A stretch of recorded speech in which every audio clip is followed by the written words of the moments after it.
What's up everyone, welcome back to the channel. तो आज हम अपनी बेसिक अकाउंटिंग टर्म्स को कंटिन्यू करेंगे और आज काफ़ी सारी टर्म्स हम कवर करने वाले हैं और मुझे पूरी उम्मीद है कि आपने फर्स्ट पार्ट देखा होगा और आपको सारी चीज़ें समझ आ गई होंगी। इन केस आपने नहीं देखा तो यहाँ पे आई बटन में आ रहा होगा और मैं उसका लिंक डिस्क्रिप्शन में भी दे दूंगा, पहले वो पार्ट देख लेना फिर इस पे आना। तो चलिए फिर आज अकाउंटिंग की टर्म्स को खत्म करते हैं और फिर हम नेक्स्ट चैप्टर पे चलेंगे जो हमें पढ़ना है। चलिए लेट्स बिगिन।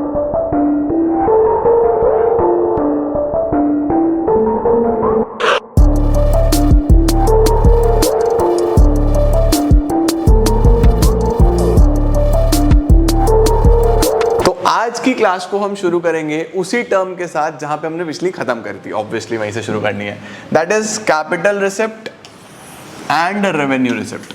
सबसे पहले तो बेटा जी ये समझ लो कि रिसिप्ट जो है उसका मतलब है कि पैसा आना आपके पास बिजनेस में पैसा आ रहा है।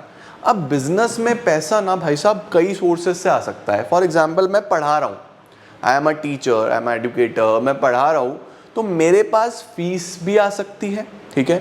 मेरे पास बैंक से इंटरेस्ट भी आ सकता है, अगर मैंने बैंक में पैसा जमा करा तो वहां से इंटरेस्ट भी तो आ सकता है। मेरे पास अगर कोई फर्नीचर पड़ा है मैंने वो बेच दिया तो भी मुझे वहां से पैसा आ सकता है। तो रिसिप्ट तो कई प्रकार की हो सकती है। उस रिसिप्ट को दो पार्ट्स में बांटा जाता है, एक होता है रेवेन्यू, एक होता है कैपिटल। रेवेन्यू याद रखना, रेवेन्यू होता है जो रेकरिंग होता है। सर रेकरिंग का मतलब बार बार होने वाली चीज, और रेवेन्यू आपके बिजनेस से होने वाली रिसिप्ट होती है। कैपिटल कौन सा होता है? कैपिटल होता है नॉन रेकरिंग।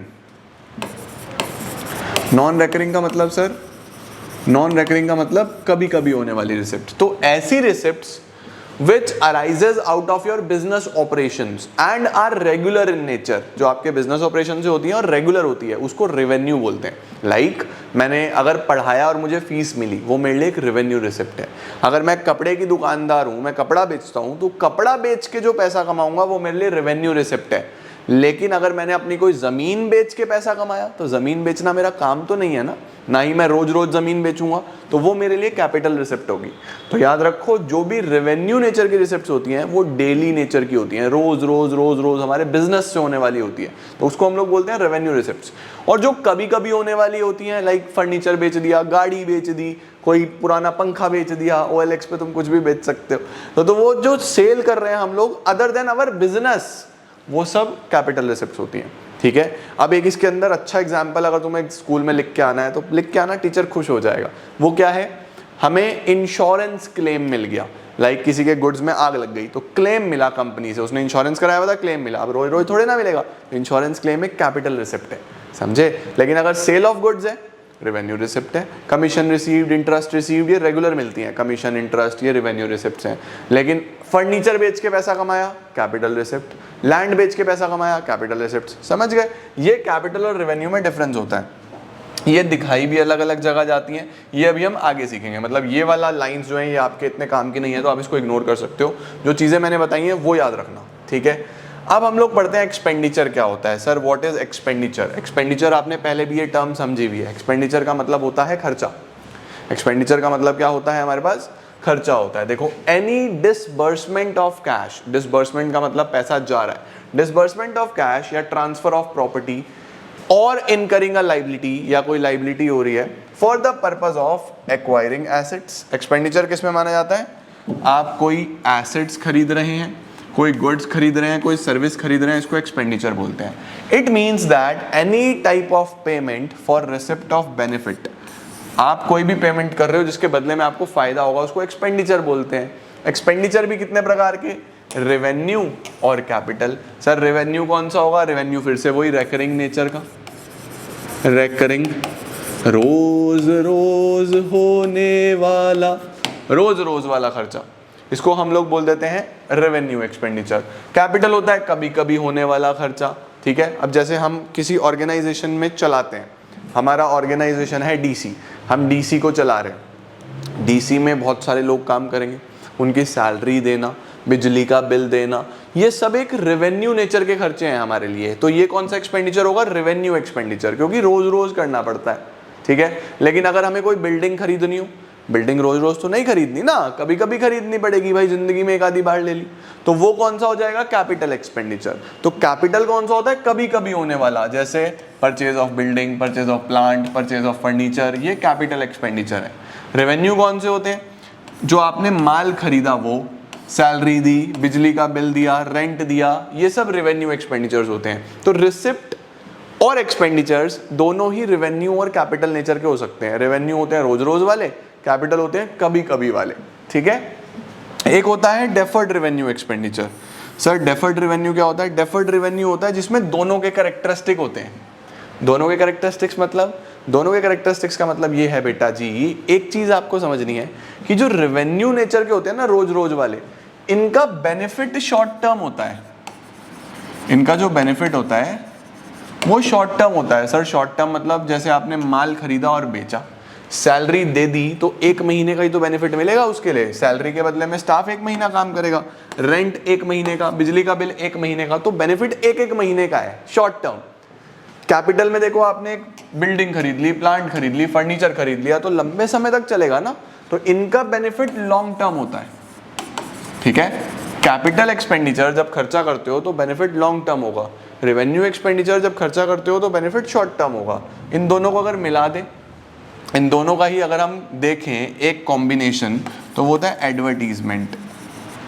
सर एडवर्टीजमेंट खर्चा तो है, और एडवर्टीजमेंट तो कंपनियों को रोज रोज ही करना पड़ता है। कभी तो आज कुछ तूफानी है का ऐड कोई एक्टर कर रहा होता है, कभी आज कुछ तूफानी है का ऐड कोई एक्टर कर रहा होता है, कभी जुबा केसरी का ऐड कोई एक्टर कर रहा होता है, कभी कोई एक्टर कर रहा होता है। तो यार एडवर्टीजमेंट हो तो डेली रहा है, बट उसका बेनिफिट भी लंबे समय तक मिलता है। ऐसा तो नहीं है ऐड करा और एक हफ्ते बाद, एक महीने बाद लोग भूल जाएंगे। तो करना भी रेगुलर पड़ता है और बेनिफिट भी लॉन्ग टर्म मिलता है, तो इसमें तो दोनों के फीचर हो गए। इसको हम बोलते हैं डेफर्ड रेवेन्यू एक्सपेंडिचर।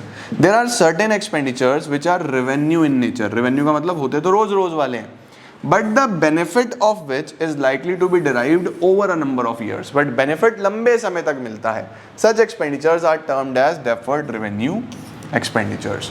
तो हमारे पास कुछ पॉइंट्स हैं इन्हें अलग अलग करने वाले।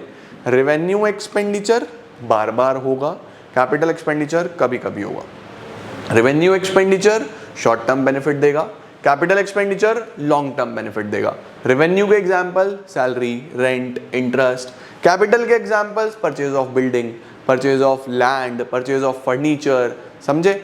डेफर्ड रेवेन्यू में दोनों के कैरेक्टरिस्टिक्स। ठीक हो गया जी। अब आगे चलते हैं, ये हमारे कैरेक्टरिस्टिक्स हो गए। Next is expense. Sir expense और एक्सपेंडिचर में क्या फर्क हुआ? बेटा जी एक्सपेंडिचर में हर चीज पे खर्चा हो रहा था, एक्सपेंस में सिर्फ और सिर्फ गुड्स और सर्विसेज की बात हो रही है। मतलब जो आपका मेन ऑपरेशन है उस पे जो खर्चा हो रहा है उसको हम एक्सपेंस बोलेंगे। ठीक है, लाइक फॉर एग्जांपल हमने एक्सपेंडिचर बोला था कोई भी बेनिफिट लेने के लिए, कोई भी बेनिफिट लेने के लिए खर्चा होगा तो एक्सपेंडिचर। लेकिन अगर आपका सिर्फ और सिर्फ गुड्स को खरीदने बेचने में जो खर्चा हो रहा है उसको बोलोगे एक्सपेंस। एक्सपेंडिचर एक बड़ा टर्म है, एक्सपेंस एक छोटा सा टर्म है। आम भाषा में कोई बहुत ज्यादा कैटेगराइजेशन अलग अलग नहीं करा जाता, बट अकाउंटिंग है तो इन्हें अलग अलग कर रहे हैं। एक्सपेंस क्या है? The cost incurred in producing and selling the goods. Income क्या है सर? इनकम और रेवेन्यू में क्या फर्क होता है सर? देखो रेवेन्यू का मतलब है टोटल अमाउंट रिसीव्ड। ठीक है, सपोज मुझे 100 रुपए मिल गए, सही, तो ये हो गया रेवेन्यू। ये इनकम नहीं है, ये रेवेन्यू है। इनकम कैसे निकलता है? इसमें से खर्चे हटाओ, रेवेन्यू माइनस एक्सपेंस। सपोज 40 रुपए का खर्चा हो गया तो 60 रुपए मेरे अपने हो गए या नहीं हो गए? ये इनकम है। तो इनकम क्या है? Income is different from revenue obviously. Revenue total amount received होता है, इनकम होता है अमाउंट रिसीव्ड में से खर्चा हटाओ। Amount received from sale of goods is called revenue and cost of goods sold is called expense. खर्चा किसको बोलते हैं? जो माल बेचा उस पर खर्चा कितना आया था। Surplus of revenue over expense is called income.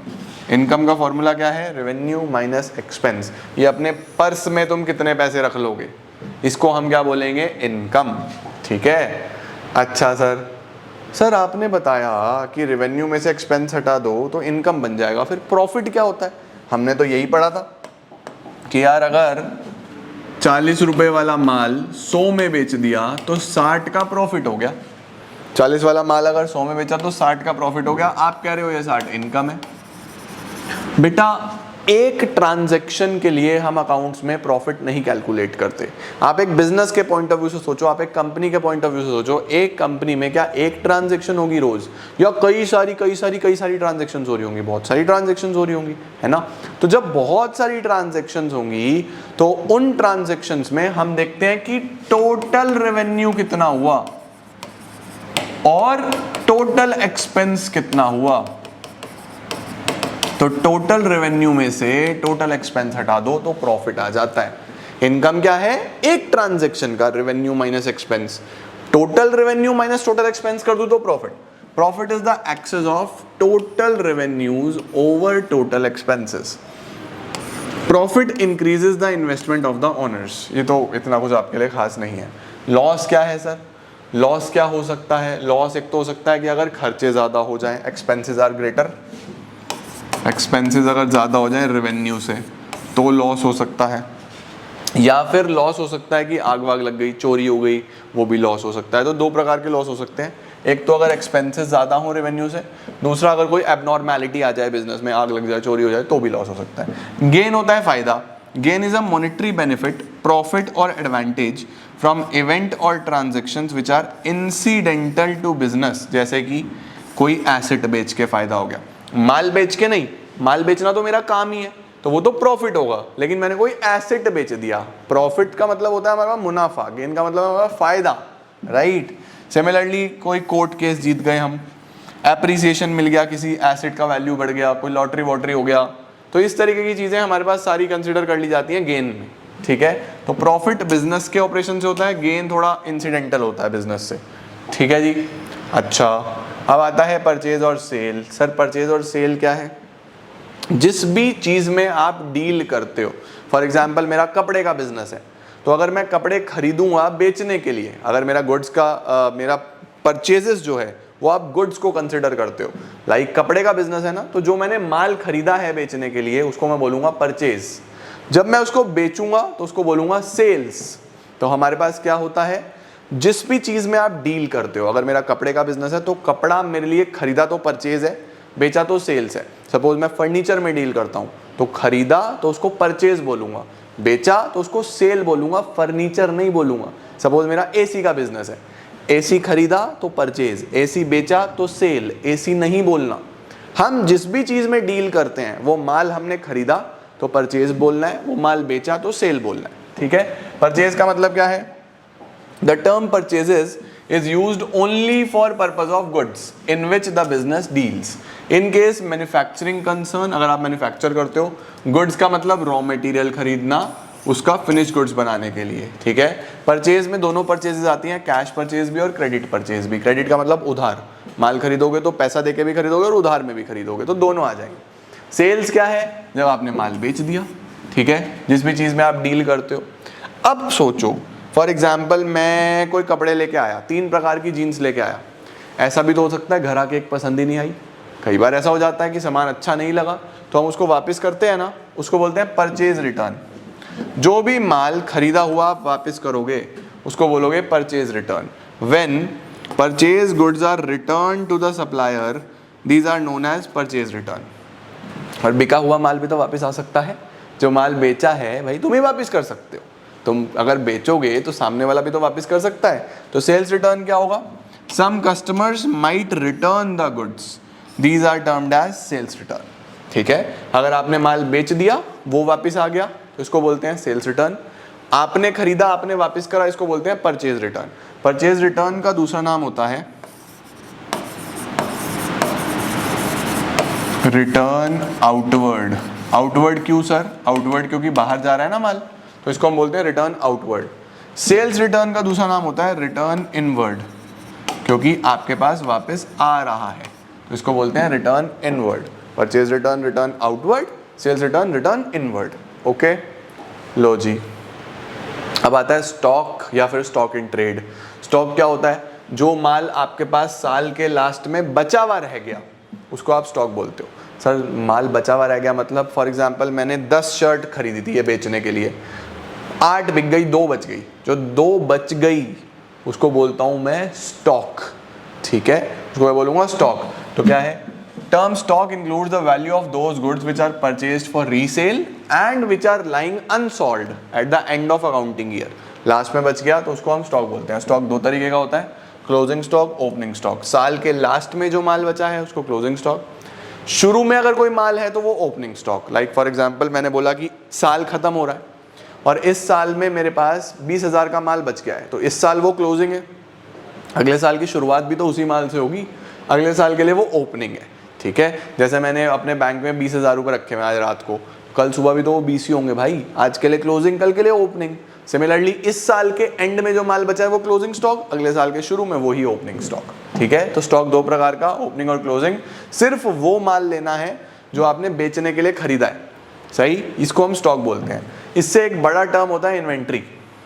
Inventory क्या है? इन्वेंट्री के 4 पार्ट्स होते हैं. इन्वेंट्री यूजुअली कब यूज होता है? अगर आप मैन्युफैक्चर हो, आप सामान बनाते हो, आप बना बनाया खरीदते नहीं हो.